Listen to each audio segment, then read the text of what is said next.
Hello, my name is Rochelle Grayson, and today I want to talk about k-means cluster analysis. And while I know that sounds very technical, the reason I want to talk about this today is because it's a really great way to do segmentation in any business. And one of the things that we have some amazing abilities to do now is to do data-driven segmentation. So a lot of companies, a lot of businesses have done segmentation based on what they know and characteristics they see from their customers. But this is really a segmentation approach that can be applied to customers. It can be applied to products. It can be applied to competitors. So anywhere where you want to create groups or clusters, hence the name, this is a really great opportunity to get that information and to understand how to segment a large sort of group of data that you're trying to understand what is the best way to segment it and how do I create different groups? How do I create different segments? How do I create different clusters? So today we're going to talk about k-means cluster analysis, which is actually a kind of statistical analysis, and I'm going to go through what it is, explain what it is, and hopefully this will help you as you try to take data that you have and then you try to figure out how can you better segment your audiences or a marketplace or a variety of different things or even your products. So let's get started. By the end of the session, what I'm hoping you'll be able to really understand is what is k-means as well as k-modes cluster analysis, what those are and describe them. Basically, when do you use which ones and why might you use them? Also, how can you apply this then to a segmentation process? I'm going to use the example of a customer segmentation, but as I mentioned, this could be used for any kind of segmentation that you want to do if you have data to support that. If you are, for example, in the education space, that could be segmentation of students. So really, however you define sort of the groups that you are trying to segment, you can use the same approach. And finally, what's really important is not just being able to do the segmentation, but how do we actually interpret the results? And then how might we actually use that to then target and drive some of our marketing activities and the things in our marketing tactics. So in essence, part of this is actually creating those segmentation and groups so you can then use that information to better target and position your products, your services, your offerings to those various groups and to those various segments. So let's get started. On the agenda today, we're going to cover first an overview, and I'm going to start with a conceptual overview. Before we dive into sort of the math and the statistics, let's talk about what we're actually doing so you understand what that process looks like. Then I'm going to introduce you to some online tools that make it easier to do the math. Then we're going to spend some time looking at the results and interpreting the results from those online tools so you understand what does this actually mean. And then we're going to talk a little bit also about how do you do something along the lines of when you have data that is both quantitative and qualitative. So you have some categorical data, and how do you basically do statistical analysis on something that isn't a number? And how do we actually come up with some models that can help us better segment? So we'll talk about that. And then finally, I will introduce you to k-modes cluster analysis, which is a variation on the k-means cluster analysis and is used under different circumstances and depending on how you want those segments to look at the very end. So we'll get into that. So first I thought, given that we have these wonderful tools, let's start with ChatGPT and ask ChatGPT to explain to us what is k-means cluster analysis as if we were 5-year-olds. And hopefully this will give you a very good sense of what we're doing and a general overview of how this can work. So the prompt that I used was, please explain k-means cluster analysis to a 5-year-old. And the answer came back, and really the first part of the answer was, it's a way to group things together that are similar to each other, right? So let's say you have a bunch of different toys that you want to put away. And some of the toys are stuffed animals, some are action figures, and some are blocks. K means clustering, helps us put all the stuffed animals together in one pile, all the action figures in another pile, and all the blocks in yet another pile. And the reason we can do this is because they're similar to each other in a certain or in some ways. Now, looking at all your toys, there are also different ways that you could actually segment or separate them, right? So in this case, we were saying stuffed animals, action figures, and blocks were the categories that we were using to segment them. But we could also segment the toys based on the shape, the size, or colors. And then we would group them in slightly different ways. So if we would pick all the ones that were blue or all the toys that were red or yellow, we could also segment them that way. So really what this cluster analysis is doing is it's taking a large mound of things, data, in this case, toys, and really separating them out based on a variety of characteristics and trying to put them into groups that are very similar. So it really helps us organize things into groups, and especially when you have a lot of things to sort through. Now, in this example, we've sort of done it very simply where we've looked at stuffed animals, but what if we wanted to look at our toys across a variety of different characteristics? What if I wanted to have a group that was stuffed animals that were of a certain size, that maybe were a certain color? And so it becomes a lot more complicated when you have a variety of criteria or characteristics when you're trying to segment these groups, right? So what we're going to go through is a tool that will allow us to have multiple dimensions. And those dimensions could be demographic, they could be psychographic, it could be geographic, those could be behavioral traits, engagement activities. And we could put that all into one model and then find groups that are similar across all of these dimensions. So let me give you an example, or sometimes for some people, it's easier to think of this conceptually. So let's say you were going to a networking event. And you walk into the room and you see lots of people there, and they're all grouped together and they're talking to each other, and they're at kind of clusters, right? Um, but what if you went into that room and you wanted to group them, everyone in the room, you want to take them and put them into two different groups? Well, how would you decide who goes into which groups? What if you wanted to get groups together based on maybe it's the company they work for? How many years have they been in their career? Maybe it's their job title. Maybe it is their gender. Maybe it is something along their age. Maybe it's their education. And what if I want to look at all of those things and put people in two groups based on all 7 or 6 of those characteristics? Well, it's easy to say, okay, by company, you're in the company or you're out of the company. But now I want to layer on top of that, what is your profession or what is your title or what is your department? And now it becomes a lot more complicated. So what I like to do is I like to think of, we have this room of people, and in an abstract room, let's just say each person is a cylinder. And so let's just say each person is a cylinder in this room.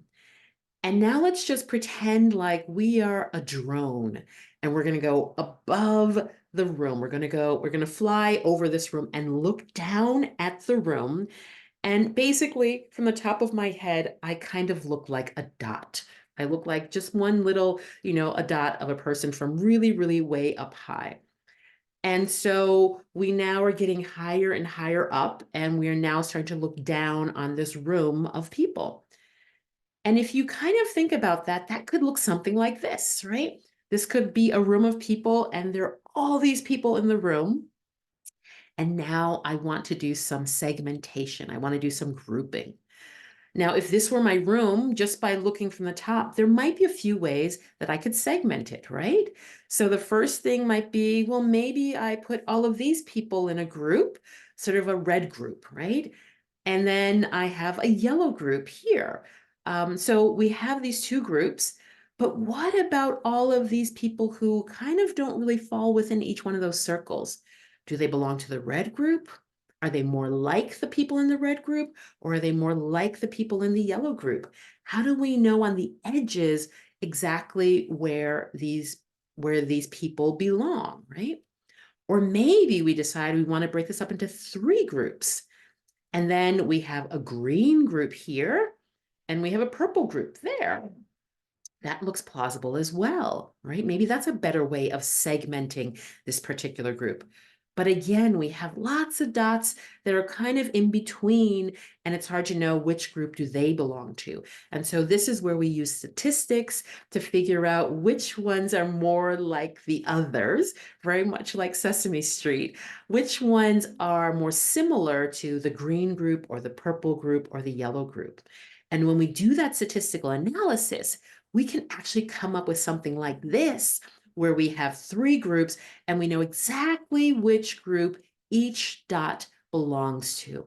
And so basically we have a light blue, a darker blue, and a black grouping here. And you can see exactly where those ones that were kind of on the edges, which groups they belong to, right? Based on, let's say, a wide variety of characteristics. So not just one, but maybe it's multiple characteristics that you're looking at, multiple dimensions. Here's another example of a graph where we have here we go, 6 groups. We have 6 groups, and you can see again exactly where each byte, because it's color coded, how we segment these particular audiences. So if you were thinking these are all of our customers and we have lots of data about them, how much they've spent with us, how frequently they've bought, what products they've purchased, this could be basically segmenting all of your customers and understanding maybe some differences between each one of these groups. So that's really what the K-means analysis is doing. It's creating clusters of groups that are very similar to each other and doing that in a data-driven way, okay? And you can mix all kinds of information together, which is one of the benefits. So it's not just a singular dimension that you're looking at, but multiple dimensions. So let's go back to our abstract analysis. And how does this work? How does the math, what is the statistics actually doing? And the statistics are actually, what we're going to do is we're going to take this room of people and we're going to pick randomly 2 people in the room, and we're going to say, number 1 is, we're going to try and get as many people who are as similar to number 1 in one group. And we're going to pick number 2 and pick the people who are most similar to number 2 and put them in group number 2. Now, the way the statistics work is often it's using something called sort of Euclidean math, and I'm sure many of you are like, eyes glaze over. That's okay. The goal here is that what we're really trying to do is a distance. We're trying to basically figure out, looking at, for example, let's just say my age, how many people are closest to my age. And when we look at that closeness, if someone is 2 years older than me or 2 years younger than me, we don't really care about the minus and plus. We just care that they're within 2 years of my age, right? And so this is where we basically are looking at that distance between the value for Rochelle on age, and then we try to find who are the people who are closest to Rochelle based on that age. Now, the next thing we might say is, okay, so we have all the people who are close to Rochelle in age. Now let's look at Rochelle's education. And then how many people have an education level similar to Rochelle, or how many people have an income level similar to Rochelle. And so we're basically doing this kind of closeness, the similarity match across all of a variety of different characteristics. So we've picked 2 random people, and we have basically number 1 and number 2, and we're going to find out, and I'm just doing this visually, who is closest to number 1. And we're just going to basically do a circle. And so that who is within that circle is who we then put into group number 1. And then who is close to 2, giving that 2 is the center of their circle. And we put people into the orange group. Now, one of the things that you'll see is there's a bit of overlap there, right? So we're going to try to figure out some of these in the overlap. We're just going to assign them to a group for now. And we'll then try honing in a little bit more and figuring out exactly which groups do they belong into. So let's assume that we put a few of those ones that were in the center. If we go back to here, in the center point, we'll put a few of them in the yellow group, and we'll put the rest of them in the orange group, especially where there was overlap. But as I said, some of those in the middle, we're not quite sure. We just picked a group and put them there. How do we find out which group they actually belong to? Well, once we've sort of created these two groups, a yellow and an orange group, the next thing we want to do is we want to create the average. So remember before, number one was the center of their circle. Well, now what you do is you take everybody who's a yellow person and you take all of the information that they have, and you basically take all of those characteristics and you then take the average of that group, because that becomes representative of everyone in the yellow group. And then we do the same thing for the orange ones. And as you can see, there are also some yellow ones that maybe belong in the orange group, but we put them in the yellow one. So once you do that, once you basically take each group, create a new center, a new average, which in math is called a means. That's why we call it a k-means clustering analysis. We will come up with a new center point for each of those groups. And that center point represents who is part of that group. Now we do another round of evaluating, and we say, okay, we have a new center point. Now for these that are on the edges, are they closer to the yellow X or closer to the orange X? And if they're closer to the orange X, then we would put them in the orange group. But if they're closer to the yellow group, we make sure that they stay in the yellow group. And we do this several times with math until nobody moves. In other words, we do it and we do it again. And if one of these cylinders gets moved into the group number 2, that was in 1, we do it again. And we do it again until there are no more changes, until the groups stay the same every time we do the math. And then we know exactly who belongs in which group, and then we are finished, okay? And then we have our segments. So that's ultimately what we're doing with the math. Now, I'm not going to go through the math in this particular webinar, but I do want to highlight what's happening because now you understand. And so we're creating groups, we're creating segments, and then we are actually creating new center points. Sometimes these are called centroids in the statistical sense. So that's the center of each group. And that center point represents the average of all the people within that segment, within that cluster, okay? So here, let's talk a little about some tools that will do this and that will make it happen. Let's assume you had an Excel spreadsheet and you were a discount chain store owner, okay? And you had 100 customers.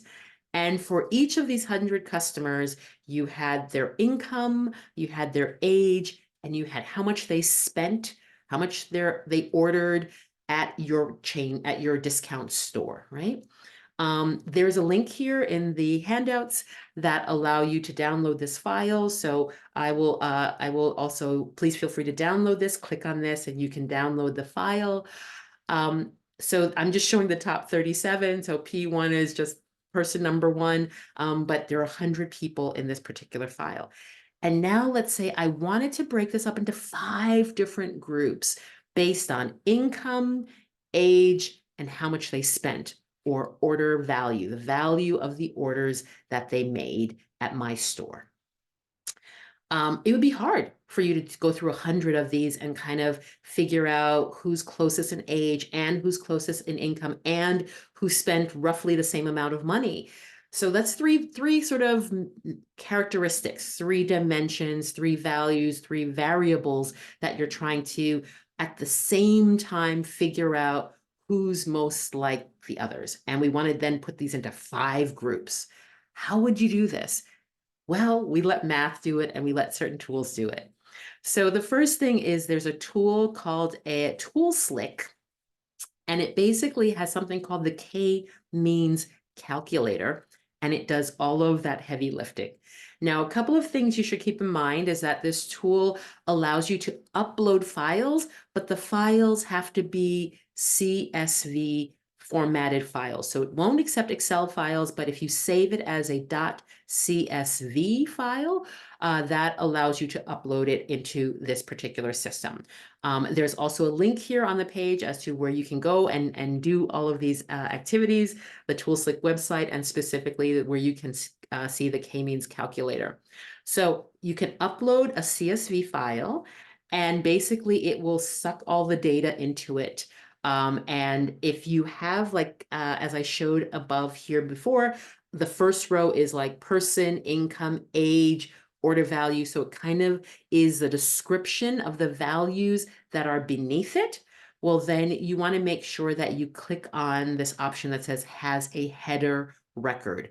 So you're basically telling the system that first row are the descriptions for all of the data beneath it. So you would upload your information. Now, K stands for how many clusters, how many groups, how many do you want to have? And in this case, I said I wanted to do 5 clusters. And I'll talk a little bit about later about when we get the results, how do you know if that's the right number? Should it be 2? Should it be 3? Should it be 4? 10? What is the right number? So after we see the results, I'll give you some tips as to how to evaluate the results and see if it actually makes sense, okay? And whether maybe you need to go up or go down, and what that potentially looks like. But let's just say for this, we're starting off, we want to break it up into 5 different clusters. Seeding here is just asking, how do you want it to start? In terms of, remember I said we pick 2 random people. I usually keep it at the default K-means plus plus. That's fine. Ultimately, it's just a matter of how do you want it to start doing its calculations. So I just leave that as a default. And basically, once you've done that, you've uploaded your file, you've said how many groups, clusters you want to create, you've identified whether it has a header record. Then there is this blue button here called cluster. You just hit that button and it will output the results. It'll give you some results. So what does that mean? What do those results look like? Well, the results are probably a little bit intimidating and they look something like this, right? And so how do you interpret these results? What does that mean? What does that look like? Well, the first column that you see is obviously showing the person. And, where is that person? It was that person 1 through 100, P1 through 100. So it just shows you that.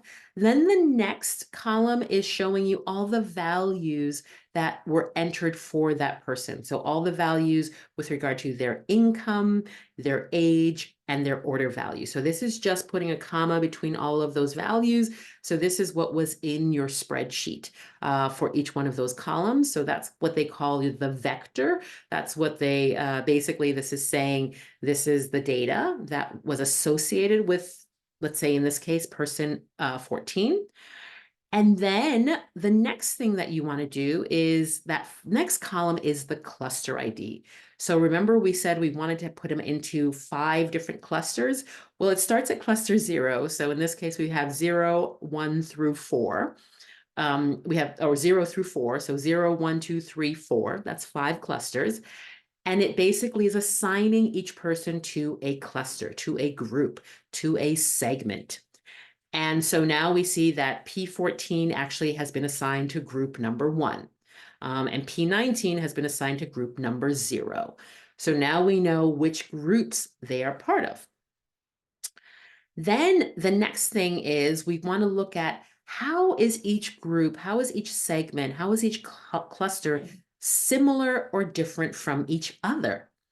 And so what we really want to highlight here are, remember, we talked about those centers, the X's in the middle that really are the average of everybody in the group.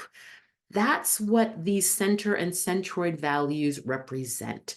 And so what you will see in the next column is what those values are. And it's everything before each comma. So remember, our first one was income. What we will notice that in group number 1, the average income, and there are lots of decimal points here, but I just wanted to give you the raw data as it came out so you wouldn't be like, oh my goodness, overwhelmed. Right before the comma, what's in yellow, you will see that in group 1, the average income is 175,376, right? Plus a little bit more after the decimal. But you'll notice that in group number 3, the average income is 220,976. And so you can go down and start looking and going, oh, group 0 has an average income of 52,410. So we're starting to now to get a better sense of, wow, there are some big income differences in each of these groups. That's one characteristic of the group. So now you can compare and say, wow, groups 1 and 3 are pretty high income, 220, 175, whereas like group 4 at 94,000 and group 2 at 127,000 are somewhere in the middle. And then group 0 is much lower income at 52,000, right? So we're now starting to see some income differences depending on the segments, right? Then the next thing we'll see is the age. And what you'll notice here is in many cases, they're actually quite close, right? So what we see here is, group 3, group 4, group 2, and group 0 are all, between 37 and 40 years old, right? So they're pretty close, which means that if you were to do some marketing and target people between the ages of 35 and 40, in many ways, you could target all 4 of these groups all at the same time because they all fall within that age category. But you'll notice that group number 1, the average age there is 30. So they wouldn't quite fit in that targeting if you were doing some campaigning or marketing to that group. So again, what is similar is also important to note because that helps us sometimes with our marketing understand how we can target multiple customers, multiple segments at the same time, maybe with the same or similar messaging, right? Then the last thing we want to look at is order value. And so what you'll notice here is that how much did they spend? And, this might be really important as a business is to understand what are the differences around the spending that they have, right? So it looks like group number 2, for example, is the highest average order spending. So if you were looking to target people who spend a lot of money, you probably would target those buyers who are in group number 2, cluster number 2. But then there is this cluster number 4, and they seem to be spending a lot less. And so now you might want to think, is there some reason? Might we dig in a little further? Maybe we need to target them and figure out ways to get them to spend more money, right? So just because the data is low is not the end of the story. It's just highlighting who and how would I describe the people that are part of that cluster, part of that segment. And now you can start looking at your organization strategically and figuring out what is it we want to achieve? Are we looking to get people to spend more money? Are we looking to target those who already spend a lot? What is an average value that we can use in terms of looking even at all of the groups? You notice that there are quite a few here that were around $80, $79 for group 0, 80 for group 1, and 71 for group 3. So it seems like there are quite a few groups that are spending between $70 and $80 per purchase, right? So now you can get a better sense of, okay, how can we increase that by 10%, 5%? Who would we have to target? What would our messaging be? What are some ways we can do that? So it really becomes very strategic around which groups and which ones are similar and which ones are different. Now, one of the things you can do once you have these things is you can actually download this if you hit the green button as a CSV. And when you download it as a CSV, that really allows you then to play around with the numbers. You can save it as a Google Sheets or Google Sheets file, or a Excel file, or whatever spreadsheet software you're using, numbers. And you can download it, and then you can play around with it. You can manipulate it, but you will have access to it. But I just want to highlight what you're seeing and how to interpret the results. You can also copy the data if you wanted to, and just paste it into a spreadsheet if that's easier for you to do. So this blue button is basically the copy feature, which copies all the data, and then you can copy and paste it into a spreadsheet as well. So different ways of getting the data once you have it, and once it's done its calculation. Now, one of the things that some people are asking me, like, Rochelle, what's the right amount? Should I do, like, how do I know 5 clusters, 4 clusters? And really, one of the things to look at is usually after I download it into a CSV file where I can play around with it, I actually now look at how many people are in each cluster. And what you will find is that you're looking for a reasonable distribution. So ideally, you would want to have, roughly the same number of people in each cluster. But sometimes you also want to look at how different is each cluster. So if some clusters are pretty much almost the same, well, maybe they should be merged into one cluster together as opposed to being separated out. Maybe there's not enough of a difference between the two of them that it makes sense for you to separate them out. So again, what you're looking for is, what is a reasonable distribution? There is a statistical thing called an elbow analysis when you're doing k-means cluster analysis. And it is basically, you're getting a chart, and wherever it kind of, there's a bit of a nick, like an elbow, like your own elbow, that usually is the optimal number of groups. I'm not going to get into that today, but it's something that you could also, many tools sometimes will provide, is an elbow analysis, so that should it be 4 groups or 5 groups or 6 groups or 10. Obviously, you can do, in this case, 100 different groups, which would make each group a group of 1, because we have 100 customers. But that doesn't really help you segment. So part of this is to find meaningful differences between groups, such that you can then target and position yourself to really meet the needs of what they have. So that's one way to understand what's going on. Now, one of the things that often comes up, people are like, wow, this sounds amazing. I love this. But what about data that isn't a number, isn't quantitative, right? So what if I have someone who lives in a province? What if I have gender aspects? What if I have education? How do I actually get that and do that in a statistical, mathematical way? And what we really need to do, if you have categories, you then need to translate those categories into numbers. And so really what that turns out into is, here's an example of some mixed data analysis. So we're going to expand on our example, and we're going to keep our income, our age, and our order value, which is numerical. And that just stays the same. But maybe now we want to look at some other sort of geographic issues, like, are they living in an urban area or suburban area or rural area?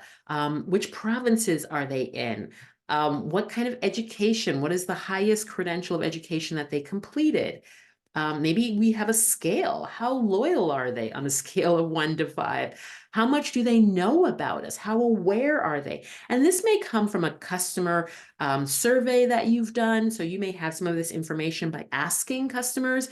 And so now, but you want to translate those results into sort of numerical things that you can use in this analysis.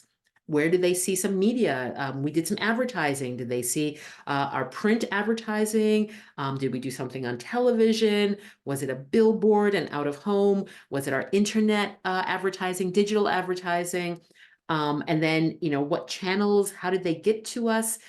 Did they just type in our URL for our website? Was it through a paid search ads that we did? Was it some kind of display ads, videos, banner ads that we did, a referral, affiliate programs? Just how did they, social media posts, how did they actually come to our website or come to our store, or how do they find out about us? What is their marital status? do they have interests? What are their interests? And this is an interesting one. Often people are like, well, Rochelle, how do I know? Well, actually, if you are using Google Analytics, often Google Analytics will actually put people into buckets of interests. And those interests are based on their browsing history.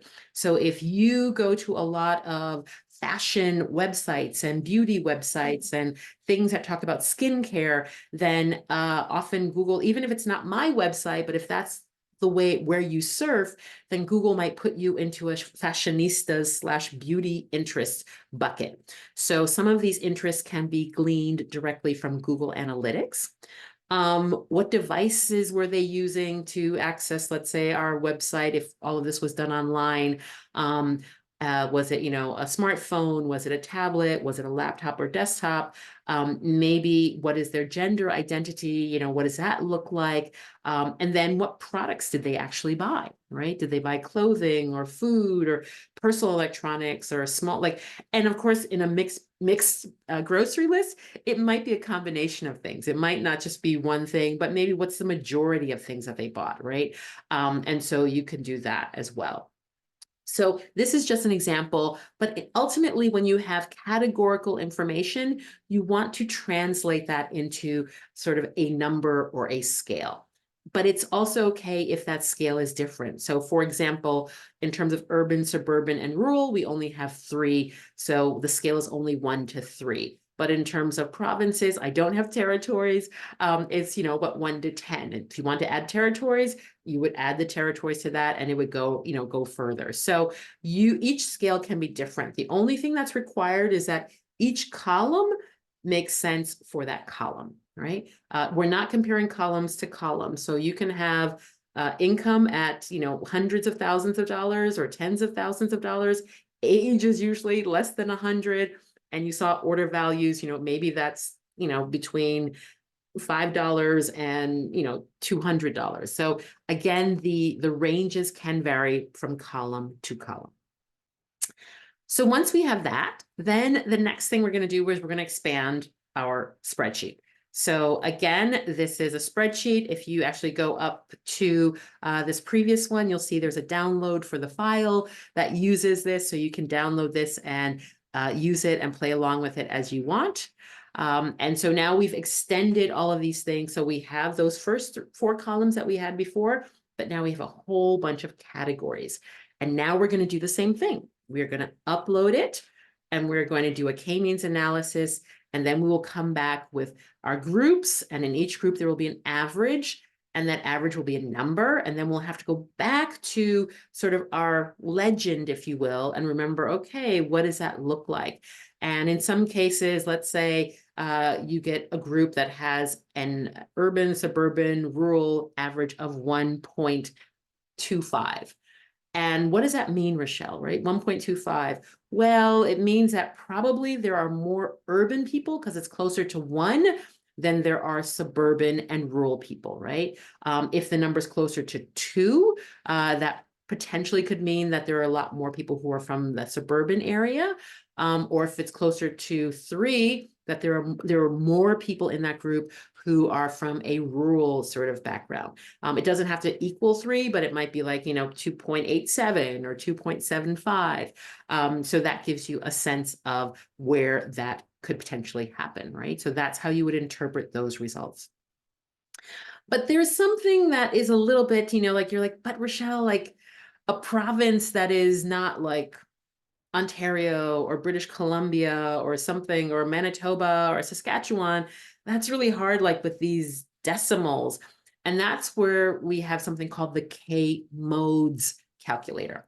And the K-modes calculator really is where we basically put people in buckets, but the averages are sort of not averaged out. It's more like who is most like each other, meaning that for provinces, it's just you're either in Ontario, you're either in Manitoba, you're either in Saskatchewan, or you're either in British Columbia. But we're looking at all of these characteristics and we're trying to figure out where do the bulk of the people in this group, which categories do they represent, right? So instead of doing the means, instead of doing an average, we basically say, okay, if you are of a certain age and have an income, um, and let's just say you live in Ontario, that might be one group. But if you're of that same age and you basically have that similar income group, even if you live in Manitoba, I still might put you in that same group, even though you're in different provinces, because you have more things in common than you don't, right? So maybe you're not exactly the same, but you're pretty close along. Let's say I don't know how many columns we had there, but if it were 10 columns, let's say of the 10 columns, you overlap with this person in 7 of them. So then we're going to put you in that group, because even though the 3 are different, 7 out of 10 pretty much are the same. That's what the K modes calculator does. It actually puts you into buckets. I like to sometimes think of it as maybe hair color. We have groups, and we put someone who's a brunette, someone who's blonde, and someone who are redhead in groups, right? There really isn't an in between. So if I am, if I have brunette hair, then I would go into the group where most people have brunettes. But if now I add on other characteristics, I might end up in a group with a few blondes, because those blondes have age and income that are similar to my own, right? So again, K modes is when you have lots of categories and you really don't want the averages, you just want to know. And you'll then get those results where they'll say for province, it'll be a 3, right? And then I will look back and I will go, okay, what does that 3 represent? Okay, the 3 represents Ontario. So most of the people in this group are from Ontario, right? That doesn't mean everyone is, but the majority of the people are. And from a marketing perspective, that really allows you then to either focus on, targeting your ads to the Ontario market, or you might even recognize that, wow, we need to work on some of the other provinces because we don't have as strong a representation. If that group is the one that spends more, maybe we need to spend more advertising on the BC group because their spending is lower or their awareness is lower. We had that awareness scale. Maybe that's what's happening as well. So this allows you to actually look at the numbers more as categories and then understand, where do we focus our activities? Where do we double down? Where do we need to actually increase our activity to meet gaps? And you can make those strategic decisions. So hopefully this has helped you really understand how to use K-means if you have numerical data, but also the K-modes calculator if you actually want to put things into buckets and have things be a little bit more category driven and not average driven, okay? But these are great tools. And once you come up with it, hopefully you have some segments that make sense. Now, many times I will do this with clients, I will do this with companies, and they're like, oh, Rochelle, it would be great if we had this data. We're missing some data that would make this analysis even stronger, even better. So sometimes this is a great way to build a model to identify gaps in your data collection and try to figure out, how might we be able to get that information? Is it available for purchase? Is it available by surveying our customers? Is it available by getting some market research? And then you can hopefully complement the data that you do have and identify gaps that would help you make better data-driven decisions, help you do better data-driven segmentation, and understand those groups, whether it's your customers, whether it's your competitors, whether it is the products and which ones are selling better. It could even be your social media posts. I've done this quite a few times with marketing departments where we look at a social media campaign, and we'll look at different posts, and we'll say, post yesterday, the day before that. And then for each post, we'll put in how many likes, comments, shares, how, what type of content was it? Was it a video? Was it an image? Was it an infographic? Was it just text? We'll talk about the topic. What was it talking about? What was, was it a specific topic that made sense? And you can list all of those sort of engagement metrics, but also metrics. Was it a video? Was it a reel or a story if we're talking about Instagram? And you can starting to see the patterns of which social media content pieces actually were the most effective and reaching perhaps the audiences that you want to reach, which ones were converting better. So you can actually start getting groups and doubling down on things that are working well, or testing other things that maybe you're not quite sure of and seeing if that's happening. Sometimes it also highlights that you might even in your content creation have a bias, and you're doing a lot of a certain kind of post, and maybe you need to mix it up with different kinds of posts, a photograph with a quote on it or something else, just to see if that resonates with a different kind of audience. So again, this can be done by posts, social media content types. This could be done in any kind of segmentation that you want to do to understand across a variety of dimensions what is happening and which ones are being successful and which ones either aren't and we should drop that, or which ones aren't and what does that look like and how do we make sure that things are going well. So with that, I just wanted to highlight this tool. I think that it is really quite helpful. If you have any questions, please feel free to reach out to me, Rochelle at mosaicaccelerator.com. And it's in the handouts as well. It's been a pleasure sharing this amazing tool. I hope you find it helpful. I hope you find it resourceful and that it helps you better segment, especially when you have large amounts of customer data, and understand your segments in a much more meaningful and multi-dimensional way. So thank you for your time. This was an example of the clusters that would happen with that K modes. Again, you can see what is similar, what is different. In terms of interest, it's just a single number. In terms of awareness, we notice that those in cluster 0 are much more aware than those who are in cluster 3. So that is how you would use this particular thing for that image. We also see the distribution. We'll notice that most of the clusters for the K modes output are in cluster 3, but only a few are in cluster 7. It's still reasonably sort of a bell curve distribution, so that's not necessarily a bad thing. If you have one person in a cluster, that's probably a bit of an outlier. So just you might want to even discount that and keep that in mind if you only have one person in a specific cluster. But sometimes that's also good to know who are the outliers and what does that look like. And, we can go through and look at each of go back to our legend and figure out exactly what does that mean, and then translate it as we go back and forth between these things. So here's how you would basically look at that K modes output and assess what you're seeing. Again, look at gaps, what's missing or what is not well represented. Why might that be the case?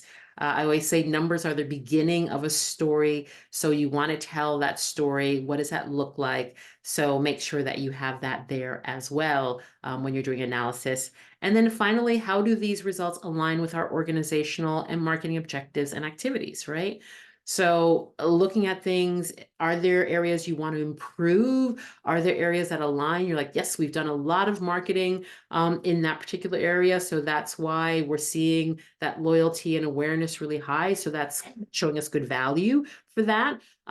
Just really then tying the results to the activities of your organization. That's really critical. So thank you again. I hope this has been helpful. Again, here's my contact information. If you have any questions, I'm here. I look forward to hearing how you're using it and applying it, and have fun with it. Don't be afraid of the math. Use it to your advantage. In many ways, it also helps remove a fair bit of bias that we might have if somebody's been in the business a long time and says, oh, I know how this works. Do the math and see if it validates what they're saying, or it might even sometimes be a little controversial and contradict what everyone in the business thought. So keep that in mind. I hope this has been helpful, and feel free to reach out if you have any follow-up questions. I'm going to say bye for now, and thanks so much for listening and so for following along. Bye-bye.